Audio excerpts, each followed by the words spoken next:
Welcome to Coach Connect Hub and our weekly Tuesday training. This week, I am joined by Steve Kent, our financial educator. And Steve, like I say, every week we have a trainer. Take it away, Steve. All right. Thank you, Sam. I appreciate the opportunity. And we're going to talk today about a very important topic that a lot of people don't necessarily want to think about, but it's very important that it might end up hitting all of us one day. So let me share my screen. And we're going to talk today a little bit about long-term care. And while it hits, or potentially will hit everyone, we're going to really hone in a little bit on the effect on women and families, because that's really where a lot of the burden falls that most people aren't aware of or don't think about. But before we get on long-term care, let me tell you a little quick story about why I'm so passionate about this topic and what it meant to me and my family. Around 30 years ago, I met a couple who they were in their 60s, very healthy, active, both working. And I said to them, would it make sense if you planned for life in the event down the road when you're not so healthy? And they looked at me and said, no. Well, 10 years later, I met that same couple and we had that same conversation. I said, now you're in your mid 70s. Doesn't it make sense to plan for down the road when you're not so healthy? And they again gave me the nope. Well, 8 years later, the male at 82 was diagnosed with Alzheimer's, went from a healthy young man. They took away his driver's license. He was confined to a wheelchair. Then he was confined to a bed, and he passed away at 88. Now, in those 6 years, that couple used most of their retirement savings to provide 24/7 home care for him. When he passed at 88, she lived another 5 years. And in those 5 years, every month was a decision. Does she pay the rent? Does she pay utilities? Does she buy food? Because the money that they had was already used up. That couple I just told you about was my parents. That's why I am so passionate again about this topic and making people aware of the potential that is out there if you don't plan for the future. So let's get started and let's talk about what is long-term care. What makes it up? We hear the term, but we don't necessarily know what it is. Well, what it is that a person is unable to perform without assistance from someone else at least 2 of 6 daily living activities. Those activities are eating, bathing, dressing, transferring, toileting, or continence. Now, the way somebody would qualify for long-term care is they would have to go to an accredited doctor. They would have to say, yes, this individual cannot do at least 2 of these 6 things, and put out a whole plan of how the person is going to be taken care of. That's how someone qualifies. Another way is if someone has severe cognitive impairment, which could be Alzheimer's or dementia. So again, we hope we don't get there, but this is what qualifies someone to be in the long-term care category. Now, people say, I'm healthy. I'm vibrant. My brain is there. My body's there. Everything's good. I'm never going to need this.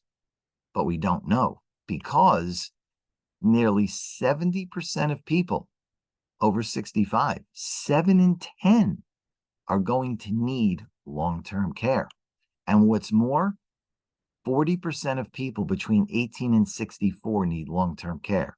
And you're going to sit there and say, how is that possible? They're young, they're healthy. But long-term care when you're younger could be an accident, a sports injury, a slip and fall. If you sneeze wrong, your back can go out. It could be any number of things. This is what qualifies people for long-term care.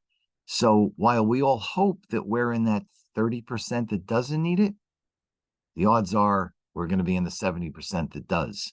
So again, keep this in mind. Now, we all say, okay, so we need long-term care. How much can it possibly cost?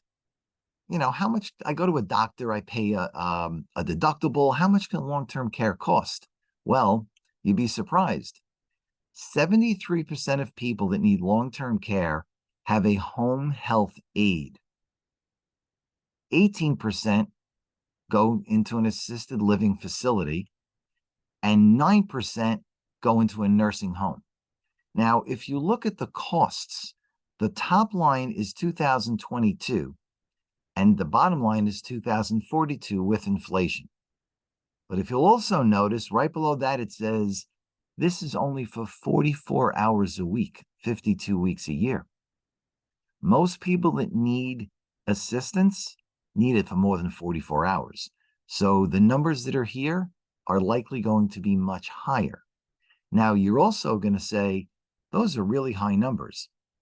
I will tell you, those are averages across the country. On the East Coast, New York, New Jersey, on the West Coast in California, those numbers are higher. So again, how do you plan for something down the road? Because if you need long-term care and don't plan correctly, all you have will be used up to pay for your care, just like it did for my parents. Again, don't be in that position. Now, the reason we focused on women, because typically 61% of unpaid caregivers are women. Now, that could be a spouse, a daughter-in-law, middle-aged, employed full-time. But if you're employed full-time, how do you give full-time care to somebody? So that puts in question your full-time ability. Men are maybe more involved in the past, but women are more likely to do the difficult tasks, lifting people from the bed to the wheelchair, from the wheelchair to the toilet and into the shower. So women are doing the more difficult tasks, even though men in many cases are stronger. Now, female caregivers also, because they may be giving full-time care to someone, they're going to have to cut their hours, maybe pass up promotions, maybe even have to quit their jobs, retire early. That puts the burden on the woman. Excuse me. How do they take care of themselves financially down the road when their income is gone? Now, the lasting financial effect, as I just mentioned, if you can't increase your hours, you may end up going for a lower paying job with lower wages, or having a poor benefits to your job. It's a challenge, again, when you're alone. Also, if you consider the high divorce rate and women may be more alone than before, you need to take care of not only yourself, but also the person that you're providing the care to on long-term care.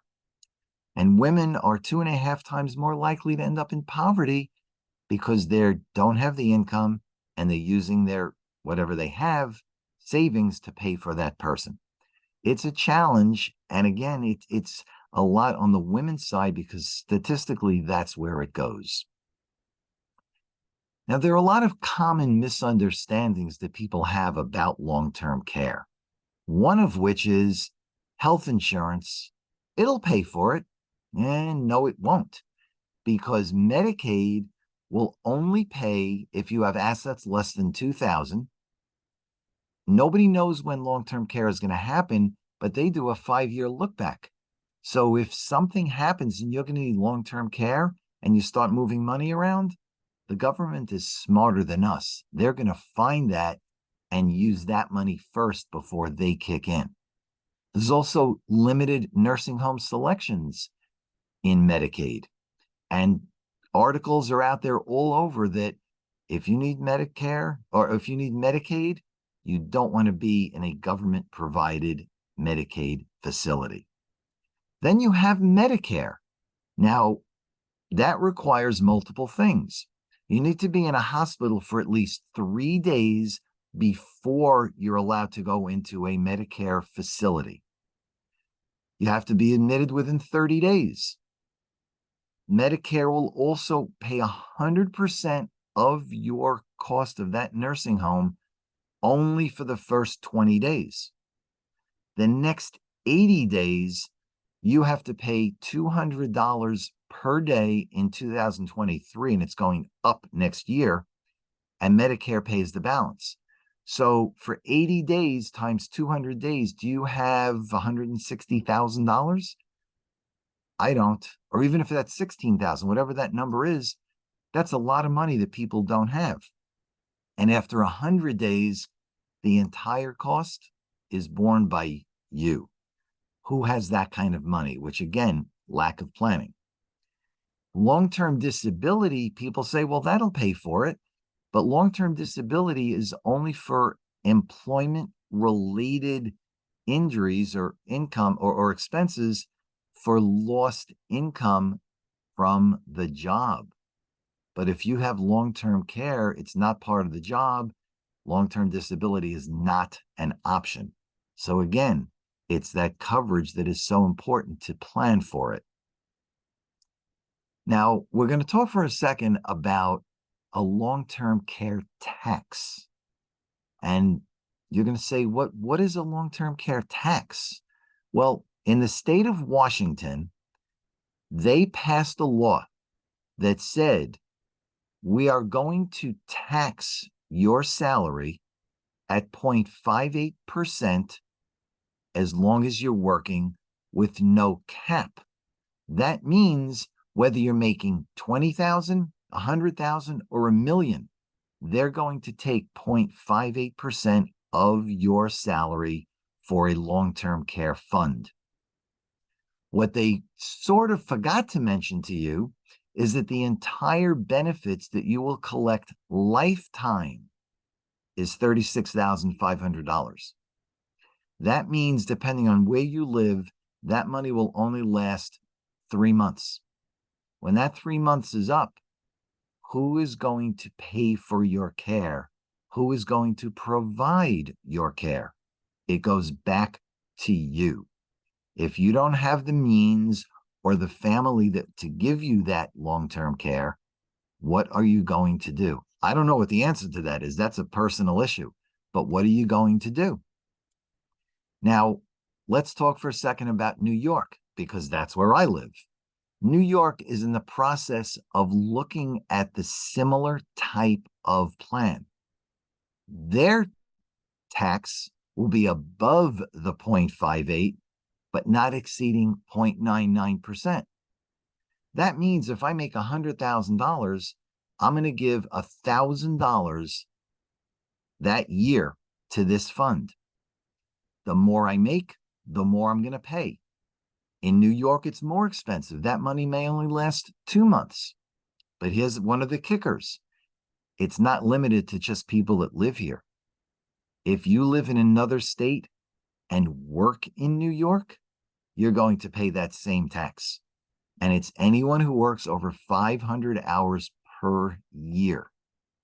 Not fair, but it's all about the state recouping some of the money that they're paying out now that they no longer have because the economy's bad and taxes are low. Now, we talked about Washington, we talked about New York, but let's talk about the rest of the country. As of right now, 19 states out of the 50 are looking to implement a similar type of program. The reason California is in red is because all these states and others look to what California does, and then they follow it. So if California applies this tax, which it looks like they might, states will fall in behind it. And at some point, there will be no safe state. Every state will do this. The only way around this that we know right now is to get your own plan, which might exempt you from this tax. And even if it doesn't exempt you from the tax, at least you know you have adequate coverage just in case. Now, how do you pay for long-term care? There are a couple of ways to do this. One is you can self-fund. That means that if you use personal savings, it's dollar for dollar. So if you have a $15,000 a month payment to a nursing home, that comes out of your personal savings as $15,000. If you have rental income and you use some of that income to pay for long-term care, there's a tax impact. If you use investment accounts, there's a tax impact. If you use retirement accounts, you need to take money out earlier than you probably wanted to. Then you have to pay federal and state tax. In that case, you're going to take $1.47 out of retirement for every dollar that you need to pay for long-term care. If you do the math, how long will your retirement last if you're taking out $1.47 for every dollar you need? That's the challenge, again, that we're faced. Now, long-term care insurance, there are two types. There's the traditional type, which isn't really offered much anymore because the traditional type said you're going to pay X dollars for long-term care. If you then submit a bill for long-term care, the insurance company will then say, I'll approve it or not. There's also the fact that the traditional says if you don't use the long-term care benefit, all that money you paid in is gone. It's a use it or lose it type of proposition. They also have the ability to raise the rates almost at will. A few years ago, the industry applied to the states for an increase because they weren't making enough money, and the state granted them a 76% increase to their rates. Yes, you heard me right, a 76% increase. That becomes unaffordable, which is what the insurance companies wanted. They wanted you to drop the policy so they kept all that money you paid them all those years. They were not silly in what they were doing. There was a calculated plan. Then we have the modern type of long-term care, which we'll talk about in a second. There are also two different types of claims methods. From the reimbursement side, you need a receipt. You have to go to a certain doctor, get a receipt, you file the claim, a lot of restrictions, and the insurance company will say yes or no to pay that claim, and you have no recourse if they say no. Another type of claim method is something called indemnity. You submit you don't even submit a receipt. You say to them, I've had $5,000 worth of expenses, and they cut you a check. It's that simple. No receipts required, no restrictions. If you submit the bill for $5,000, you get paid the whole $5,000. There's no limitations. And informal care, which is the at-home from the average person, not like a nurse or a trained healthcare provider. Informal care, they'll pay that too. So again, depending on which way you go, and most of the reimbursement was the traditional type. The indemnity, I think, is the way to go. Now, that's the claim methods. Now, how to prepare for it, there are two different options, which I'll talk about right now. The first option is something called an IUL, which is an indexed universal life policy, which is out there. It's the most popular policy right now. It has about 30% of the market. It is first and foremost a life insurance policy, but it has a long-term care rider, which is much less expensive than the traditional type that's out there now. It provides long-term care, which is a living benefit. And that means that if a typical life insurance policy in the old days was you pay money every month and it only pays out upon your passing.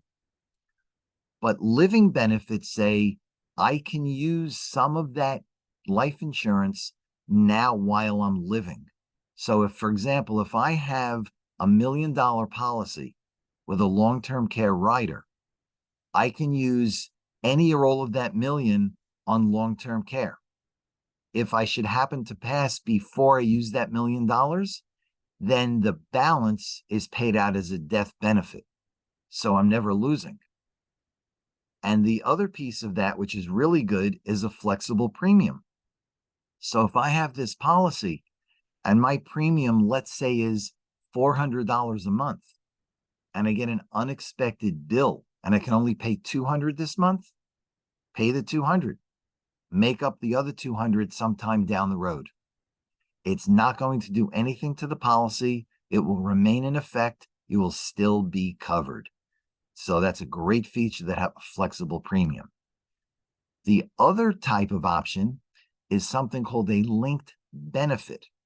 This type is a long-term care policy with a small death benefit attached. Again, it's long-term care first.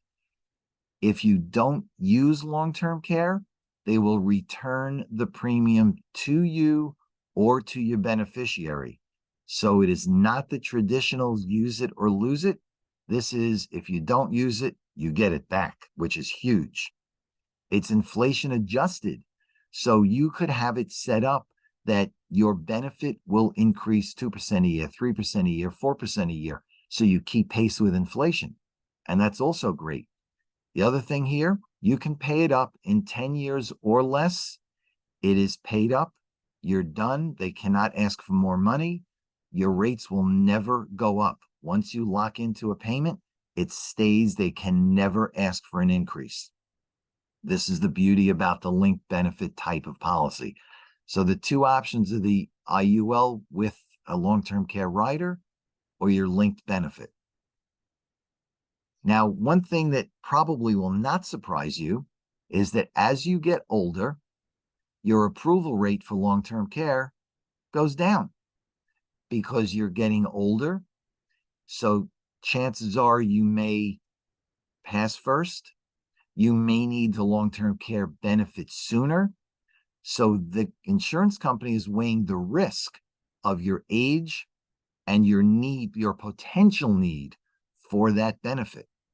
So again, as you get older, the approval rate goes down and the rates go up. So if you're going to do this, I would suggest you do it as early as possible. Again, you're young, you're healthy, and because you're young, the rates are much lower. So it's something to really consider and put in your back pocket and save just in case. And if you don't need it, they return the premiums. So the question you need to ask yourself is, do you want to provide someone's care, or do you want to manage someone else who provides the care? Think about that question. Most people today, because they didn't plan, are providing that care and having issues financially, emotionally, physically. All right, I'm going to open it up right now to questions. Let me stop the share.